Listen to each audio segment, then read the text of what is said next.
Hello, everyone. Welcome to Bible in a Year.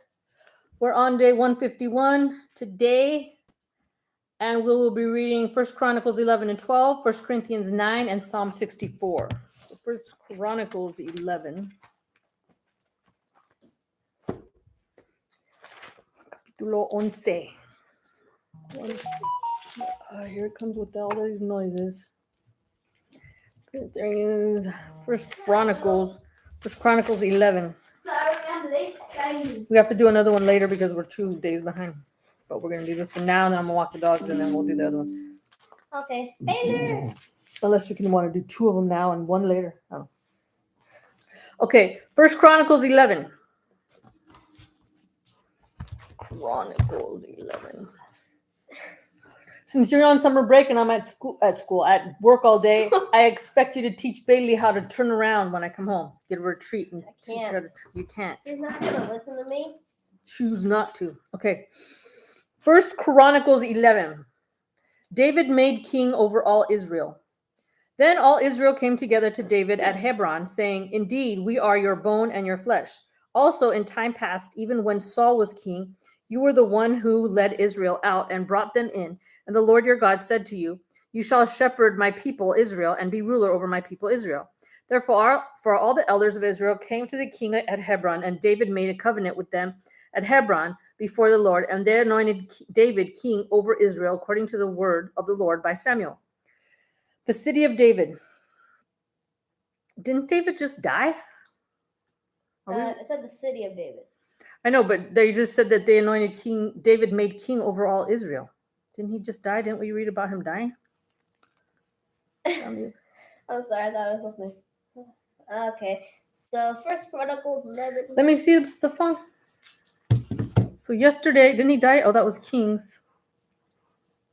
Why are we going back? Maybe there's another guy named David. You're silly. Well, there is 2 Barabbases. Let's see. We're in Chronicles. Didn't he die in the... I'm lost. I don't get it. Try to solve it. Okay, whatever. I'm just going to read it. First Chronicles. And then there's Chronicles and there's Corinthians. I always used to get those confused when I was little. Okay, anyway, the city of David. Chronicles, yeah. And David and all Israel went to Jerusalem, which is Jebus, where the Jebusites were, the inhabitants of the land. But the inhabitants of Jebus said to David, "You shall not come in here." Nevertheless, David took the stronghold of Zion, that is, the city of David. Now David said, "Whoever attacks the Jebusites first shall be chief and captain." And Joab the son of Zeruiah went up first and became chief. Then David dwelt in the stronghold. Therefore, they called it the city of David. And he built the city around it, from Milo to the surrounding area. Joab repaired the rest of the city. So David went on and became great, and the Lord of hosts was with him. The mighty men of David. Now these were the heads of the mighty men whom David had, who strengthened themselves with him in his kingdom, with all Israel, to make him king, according to the word of the Lord concerning Israel. And this is the number of the mighty men whom David had: Jashobim, the son of Hachomite, chief of the captains. He had lifted up his spear against 300, killed by him at one time. After him was Eleazar, the son of Dodo, the Ahohite, who was one of the 3 mighty men. He was with David at Pas-damim. Now there the Philistines were gathered for battle, and there was a piece of ground full of barley, so the people fled from the Philistines. But they stationed themselves in the middle of that field, defended it, and killed the Philistines. So the Lord brought about a great victory. Now 3 of the 30 chief men went down to the rock to David into the cave of Adullam, and the army of the Philistines encamped in the valley of Rephaim. David was then in the stronghold, and the garrison of the Philistines was then in Bethlehem. And David said with longing, "Oh, that someone would give me a drink of water from the well of Bethlehem, which is by the gate." So the 3 broke through the camp of the Philistines, drew water from the well of Bethlehem that was by the gate, and took it and brought it to David. Nevertheless, David would not drink it, but poured it out to the Lord. For he said, "Far be it from me, O my God, that I should do this. Shall I drink the blood of these men who have put their lives in jeopardy? For for at the risk of their lives they brought it. Therefore he would not drink it. These things were done by the three mighty men. Abishai, the brother of Joab, was chief of another three. He had lifted up his spear against 300 men, killed them, and won a name among these three. Of the three, he was more honored than the other two men. Therefore, he became their captain. However, he did not attain to the first three. Benaiah was the son of Jehoiada, the son of valiant man of Kabzeel, who had done many deeds. He had killed 2 lion-like heroes of Moab. He also had gone down and killed a lion in the midst of a pit on a snowy day. And he killed an Egyptian, a man of great height, 5 cubits tall. In the Egyptian's hand there was a spear like a weaver's beam. And he went down to him with the staff, wrestled the spear out of the Egyptian's hand, and killed him with his own spear. These things Benaiah, the son of Jehoiada, did, and won a name among 3 mighty men. Indeed, he was more honored than the 30, but he did not attain to the first 3, and David appointed him over his guard. Also, the mighty warriors were Ashael, the brother of Joab, Elhanah, the son of Dodo of Bethlehem, Shamoth, the Haratite, Helez, the Pelonite, Ira, the son of Ekish, the Tekoite, Ebezer, the Anathothite, Zibechai, the Hushathite, Eli, the Ahohite, Maharai, the Nephotite, Hiled, the son of Bana, the Didn't I read this? I feel like I read this already. Ew, don't sneeze on me, turd. That's disgusting. I feel like I read this already. I don't know why. I feel like I read this already. Psalm 60. Ithai, the son of Ribai, the Gibeah of the son of Benjamin, Benani, the Parathite, Hurai, the brook of Gash, Abiel, the Arbathite, Asmaveth, the Baharamite, Eliabah, the Shalbonite, the sons of Hashem, the Gizonite, Jonathan, the son of Shega, the Harathite, and Ahiam, the son of Satkar, the Hararite,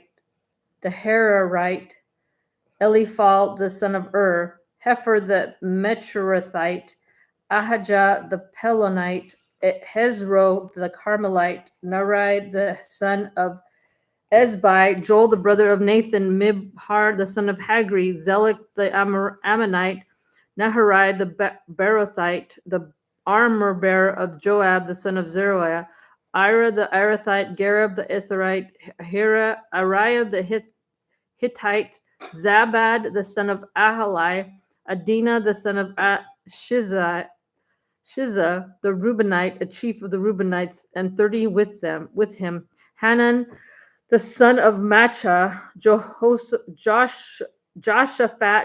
the Mithnite, Huzziah, the Ashterthite, Shammah the Jeel, the sons of Hotham, the Aroerite, Jadiel, the son of Shimri, and Joha, his brother, the Tizite, Eliel, the Mahavite, Jerbai, the Hoshaviah, the son of Elnam, Ithma, the Moabite, Eliel, Obed, and Jasiel, the Mehazobite. 1 Chronicles 12, the growth of David's army. Now these were the men who came to David in Ziklag while he was still a fugitive from Saul, the son of Kish, and they were among the mighty men, helpers in the war, armed with bows, using both the right hand and the left in hurling stones and shooting arrows with the bow. They were of Benjamin, Saul's brethren. The chief was Ahiezer. Then Joash, the son of Shema, the Gibeathite, Jeziel, the Pelet, the son of Asmaveth, Berachah, and Zehu, the Anathothite, Ishmai, the Gibeonite, a mighty among the 30, and over the 30, Jeremiah, Jehizel, Jonan, and Jozabad, the Gederathite. Oh my God, this is driving me insane. Eliuzah, Jeremoth, Beliah, Shemariah, the Jephatiah, the Haruphite, Jechanah, Jisha, Azriel, Jozer, the Joshabim, the Korah, and Joelah and Zebediah, the sons of Jeroham and of Gedor. Some Gadites joined David at the stronghold in the wilderness, mighty men of valor, men trained for battle, who could handle shield and spear, whose faces were like the faces of lions and were as swift as gazelles on the mountains. Ezra the first, Obadiah the second, Eliab the third, Mishmanah the fourth, Jeremiah the fifth, Attai the sixth, Eliel the seventh, Jonathan the eighth, Elzabad the ninth, Jeremiah the 10th, and Machbanai the 11th. These were from the sons of Gad, captains of the army. The least was over 100, and the greatest was over 1,000. These are the ones who crossed the Jordan in the first month, when it was overflowed all its banks, and they put to flight all those in the valley to the east and to the west. Then some of the sons of Benjamin and Judah came to David at the stronghold, and David went out to meet them and answered and said to them, "If you have come peaceably to me to help me, my heart will be united with you. But if you betray me to my enemies, since there is no wrong in my hands, may the God of our fathers look and bring judgment." Then the Spirit came upon Amasai, chief of the captains, and he said, "We are yours, O David. We are on your side, O son of Jesse. Peace, peace to you, and peace to your helpers, for your God helps." So David received them and made them captains of the troop. And some from Manasseh defected to David when he was going with the Philistines to battle against Saul. But they did not help them, for the lords of the Philistines sent him away by agreement, saying, "He may defect to his master Saul and endanger our heads." When he went to Ziklag, those of Manasseh who defected to him were Adnah, Jozabad, Jadiel, Michael, Zobad, Elihu, and Zilithai, captains of the thousands who were from Manasseh, and they helped David against the bands of raiders, for they were all mighty men of valor, and they were captains in the army. For at that time they came to David day by day to help him, until it was a great army like the army of God. David's army at Hebron. Now these were the numbers of the divisions that were equipped for war and came to David at Hebron to turn over the kingdom of Saul to him according to the word of the Lord. Of the sons of Judah, bearing shield and spear, 6,800 armed for war. Of the sons of Simeon, mighty men of valor, fit for war, 7,100. Of the sons of Levi, 4,600. Jehoiada, the leader of the Aaronites, and with him 3,700. Zadok, a young man, a valiant warrior, and from his father's house 22 captains of the son of Benjamin, relatives of Saul, 3,000. Until then, the greatest part of them, he remained loyal to the house of Saul. Of the sons of Ephraim, 20,800 mighty men of valor, famous men throughout their father's house. Of the half tribe of Manasseh, 18,000 who were designated by name to come and make David king. Of the sons of Issachar, who had understanding of the times, to know what Israel ought to do, their chiefs were 200, and all their brethren were at their command. Of Zebulun, there were 50,000 who went out to battle, expert in war with all weapons of war, stout-hearted men who could keep ranks. Of Naphtali, 1,000 captains, and with them 37,000 with shield and spear. Of the Danites, who could keep battle formation, 28,600. Of Asher, those who could go out to war, able to keep battle formation, 40,000. Of the Reubenites and the Gadites and the half tribe of Manasseh from the other side of the Jordan, 120,000 armed for battle with every kind of weapon of war. All these men of war who could keep ranks came to Hebron with a loyal heart to make David king over all Israel, and all the rest of Israel were of one mind to make David king. And they were there with David 3 days, eating and drinking for their brethren, and prepared for them. Moreover, those who were near to them from as far away as Issachar and Zebulun and Naphtali were bringing food on donkeys and camels, on mules and oxen, provisions of flour and cakes of figs and cakes of raisins, wine and oil and oxen and sheep abundantly, for there was joy in Israel. 1 Corinthians 9. 1 Corinthians capítulo 9. Okay. David made king over all Israel. A pattern of self-denial. Wait, what? 1 Corinthians 9? Is that what you said? Huh. Yep, that's what it says. Oh wait, that was a pattern of self-denial. My bad. I clicked on the I was wrong like, oh, that's not at all what it says. Okay. Am I not an apostle? Am I not free? Have I not seen Jesus Christ our Lord? Are you not my work in the Lord? If I am not an apostle to others, yes, doubtless I am to you, for you are the seal of my apostleship in the Lord. My defense of those who examine me is this: do we have no right to eat and drink? Do we have no right to take along a believing wife, as do also the other apostles and brothers of the Lord and Cephas? Or is it only Barnabas and I who have no right to refrain from working? Whoever goes to war at his own expense, who plants a vineyard and does not eat of its fruit, or who tends a flock and does not drink of the milk of the flock? Do I say these things as a mere man, or does not the law say the same also? For it is written in the law of Moses, you shall not muzzle an ox while it treads out the grain. Is it oxen God is concerned about, or does he say it altogether for our sakes? For our sakes, no doubt this is written that he who plows should plow in hope, and he who threshes in hope should be a partaker of his hope. If we have sown spiritual things for you, is it a great thing if we reap your material things? If others are partakers of this right over you, are we not even more? Nevertheless, we have not used this right, but endure all things lest we hinder the gospel of Christ. Do you not know that those who minister the holy things eat of the things of the temple, and those who serve at the altar partake of the offerings of the altar? Even so, the Lord has commanded that those who preach the gospel should live from the gospel. But I have used none of these things, nor have I written these things that I should be done so to me, that it should be done so to me, for it would be better for me to die than that anyone should make my boasting void. For if I preach the gospel, I have nothing to boast of, for necessity is laid upon me. Yes, woe is me if I do not preach the gospel. For if I do this willingly, I have a reward. But if against my will, I have been entrusted with a stewardship. With what is my reward then?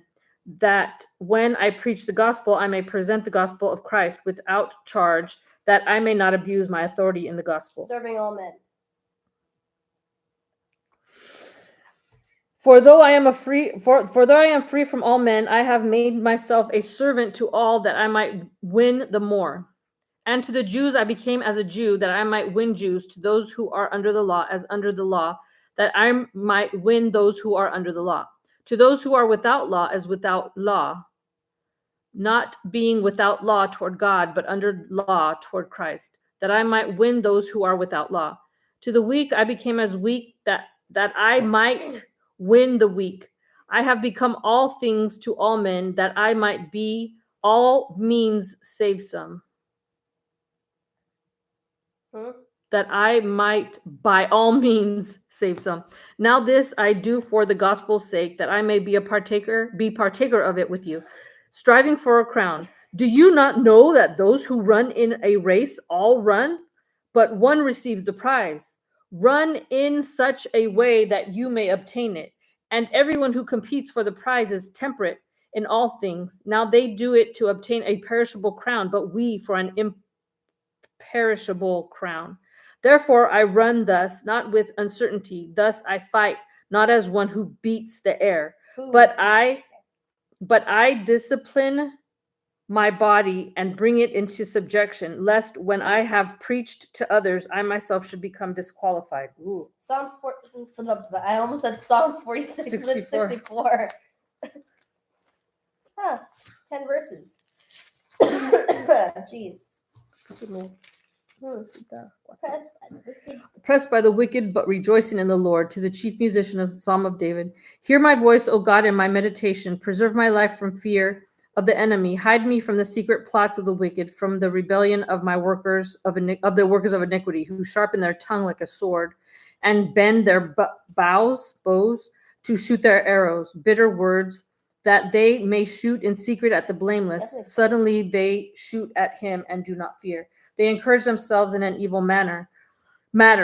They talk of laying snares secretly. They say, who will see them? They devise iniquities. We have perfected a shrewd scheme. Both the inward thought and the heart of man are deep, but God shall shoot all shall shoot at them with an arrow. Suddenly they shall be wounded. So he will make them stumble over their own tongue. All who see them shall flee away. All men shall fear and shall declare the work of God, for they shall wisely consider his doing. The righteous shall be glad in the Lord and trust in him, and all the upright in heart shall glory. There's no exponent A's or B's. Nope. Okay. Bye, guys.